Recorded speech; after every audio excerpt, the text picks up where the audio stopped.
aspects in a society, particularly health. Everything gets affected if your climate has problems when you have less water, you have heat waves, you have floods at a time one does not expect, the droughts. I mean, these are all situations that have gradually impacted the economy and directly then passing on the effect to the most vulnerable population. And amongst the most vulnerable population, it is the women and the children that get affected the most. So I feel that the collection of people here, I'm expecting them to be very sensitized, and I know they understand, so I'm not preaching the choir here. I know that you all know what we are talking about, and you are also part and parcel of this effort, because anyone who attends an event like this or becomes part of a discussion at this level, I feel that they contribute towards this cause, and this cause is very important for any society or country today. So climate change Pakistan में भी reality है, पूरी दुनिया में है. कुछ लोग थे जो इसे रियलिटी नहीं मानते थे और उन लोगों के माइंडसेट के पर लोग इत्तेफाक नहीं करते, उनके साथ लोग इत्तेफाक नहीं करते. पाकिस्तान में भी कुछ ऐसे लोग थे जो क्लाइमेट चेंज को नहीं समझते थे या उसे रियलिटी नहीं मानते थे. But I think that a lot of people today have realised that climate change is a reality, because एक डिबेट ये भी है. अब दिस बीइंग अ रियलिटी, उसका जो इम्पैक्ट है. So I have recently, a month or month and a half ago, been given the responsibility of a ministry that is called Poverty Alleviation and Social Safety. And Benazir Income Support Program is one of the components of the ministry. It's a very strong program for social protection, which was initiated in 2008, as you all know, and it was there was an act of parliament which further strengthened and legalized the program, and that is why it is Benazir Income Support Program. And no matter what any government wants to call it, it'll always be Benazir Income Support Program. And the reason it is Benazir Income Support Program is the very fact that Shaheed Mohtarama Benazir Bhutto Sahaba herself envisioned a program like this. So she was a visionary leader, a woman who brought so much to the table, filled with men. And she always said that, I bring a new perspective, and that perspective is that of a woman and a mother and a daughter and a sister. So she brought that perspective that this country, given the socio-economic degradation that she saw, would need a program that has to augment the income of a household. And that was the concept. So she never wanted to name it Benazir, but she probably wanted to name it Basic Income Support Program. But because she was the person who thought about it and unfortunately could not live to see the implementation of her own program, it was right for everyone to name it Benazir and call it Benazir Income Support Program. And I see that people have wasted a lot of energy and money into trying to remove that name from the program. So I feel that we need to focus on the issues rather than name of a person given to a program envisioned by the person herself. So coming to the social protection budget, I don't know if I should be happy about it, or I should say that the burden is more on me given the situation of the economic situation of the society today. So this ministry is very heavily funded, but it's still not enough. And when I see a big fund, a chunk from the exchequer coming to this ministry, I also feel the responsibility behind it. I also feel the responsibility to try and ensure that we cover every needy person and we cover the most vulnerable population of Pakistan. So I also don't agree with the name of the ministry, which I am looking into changing, because it's poverty alleviation and social safety, whereas alleviation of poverty is not a UN recognized term. It's poverty eradication and it's social protection. So I don't know why the authors of the name or the people who proposed the name what did they have in mind, but I feel this is an outdated term used for this ministry, which I am in the process of changing also, because it should make more sense to people. I should not have to explain to people what it means. More acceptable terminologies are available for us to get inspired by and use. Yes, so the budget of this ministry currently was 260 billion. And this is for all the programs that this ministry is looking after, including the Benazir Income Support Program. So the Benazir Income Support Program is the most funded. And the current year was 220 billion, which is going to go up. And within this budget, the Benazir Income Support Program has a data which is called the National Socio-Economic Registry, NSER.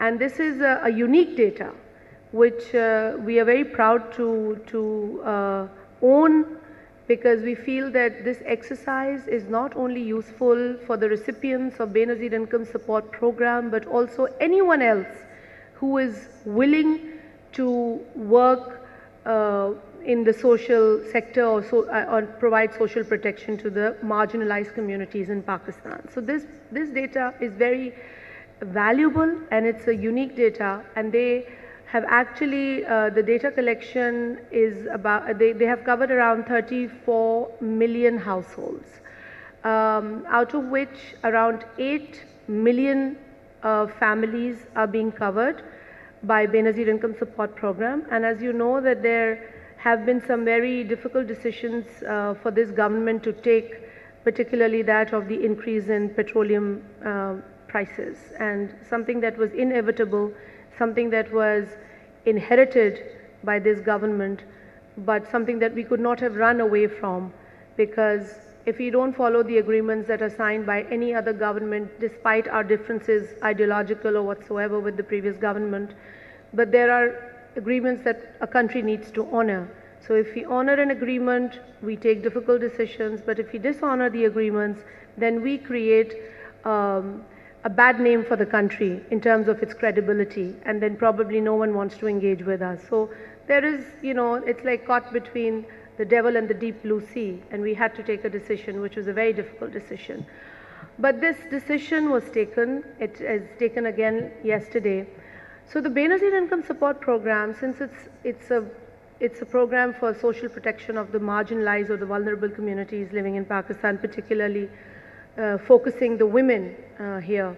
So we are also going to be working in trying to identify people for some relief in order to mitigate the effects of this announcement, because there will be effects, and this is common knowledge that when the prices of petrol, diesel and all other oil like kerosene and others increase, then the impact is on the economy in terms of inflation. And the inflation, which was 3.9% in 2018, rose to 13% when this government took over. So the inflation was already up, and we had to work with those numbers. And in light of this, we have, the government has announced a 28 billion rupees package to mitigate the effects of inflation caused due to this recent price hike. And we will continue to compensate the vulnerable population. So 8 million people covered in the Benazir Income Support Program are already recipients that will be covered, and additional 6 million people will be added for this relief. So I'm not going to bore you with more, but I would like to very quickly focus on one of the programs of the Benazir Income Support Program, which is Benazir Nasho-Numa. Now this is a nutrition program which was actually started in 2013, and it started in phases, like pilot programs. So it started, and we are working closely with the World Food Program, because they give us the technical support, and they try and, their expertise for implementation of this program have been remarkable. So it is totally the government funded program, majority of it. And World Food Program has been a great support, like I said, for the implementation. Now the idea is to focus mothers and children, and it's a very interesting program, because we have unconditional cash transfers, as you all know, through the BISP, and this is the conditional cash transfer program.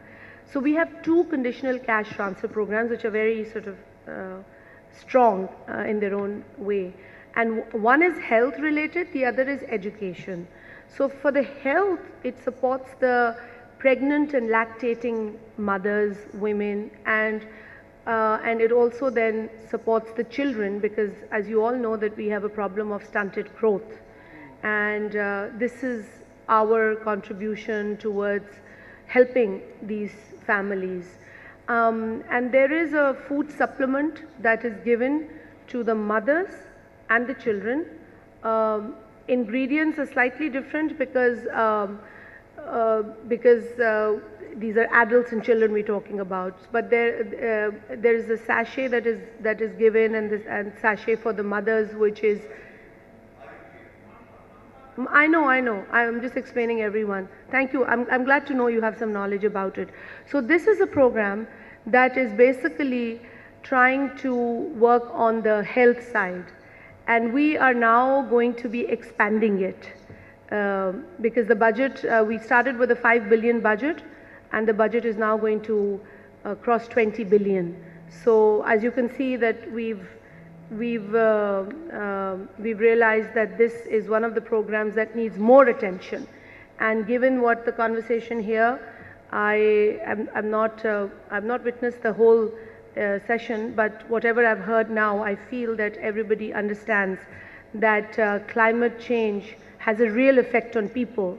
And when we talk about people or the population, it's the women and the children most affected. And women and children are most affected in any given situation. In a conflict zone also, women and children are most affected. And this is again a situation which is deeply affecting the women and children. And we have a special focus on the girl child in the nutrition program as well as the education program.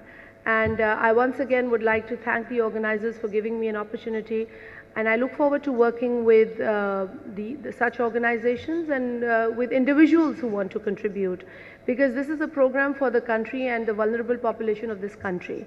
So we welcome suggestions, we welcome ideas, and we'd like to hear more from everyone if you want to contribute. We've taken some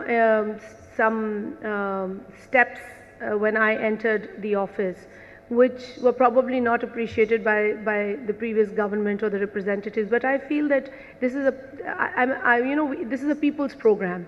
We cannot disassociate ourselves from the people. If people are unhappy with a decision of whatever government, we at least need to give them a forum to contact us and to let us know their grievances, their complaints. And we're just working for the people, because this budget is for the people, for the women and children of Pakistan, and we will not shy away from listening to them. Thank you very much.